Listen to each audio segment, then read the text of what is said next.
फैसला आबाद शहर की फिजा में क्रिकेट की गूंज छा गई। इंटरनेशनल क्रिकेट का आगाज।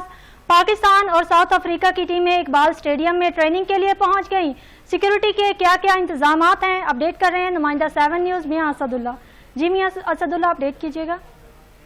जी बिल्कुल, इकबाल स्टेडियम फैसलाबाद में तैयारियां उरूज पर हैं और ओडीआई वनडे सीरीज जो है वो उसके दिन करीब आ रहे हैं। 4 नवंबर को पहला मैच खेला जाएगा, जबकि 6 को दूसरा और 8 को तीसरा मैच खेला जाएगा। उस हवाले से जो है वो जो बड़े प्लेयर्स हैं वो यहाँ पर पहुंच रहे हैं, जिसमें बड़े नाम आज प्रैक्टिस सेशन के लिए जो है वो बाकायदा तौर पे इकबाल स्टेडियम के अंदर मौजूद हैं, जिनमें हारिस रऊफ, फखर जमान, हसीबुल्ला, फैसल करीम और इसके अलावा जो है वो मोहम्मद रिजवान यहाँ पर पहुंच चुके हैं और प्रैक्टिस सेशन का बाकायदा आगाज हो चुका है। अगर सिक्योरिटी इंतजाम की बात कर ली जाए तो इस वक्त फैसलाबाद में सख्त सिक्योरिटी इंतजाम हैं और जो इकबाल स्टेडियम है उसके इर्द गिर्द और गिरदनवा में जितने भी रूट्स हैं, सड़कें हैं, उनको तमाम को जो है वो बंद कर दिया गया है, सील कर दिया गया है और उसके अलावा जो है वो ट्रैफिक वार्डन इस वक्त ड्यूटी सर अंजाम दे रहे हैं और उसके साथ पुलिस, पंजाब पुलिस के नौजवान जो हैं वो भी ड्यूटी सर अंजाम दे रहे हैं और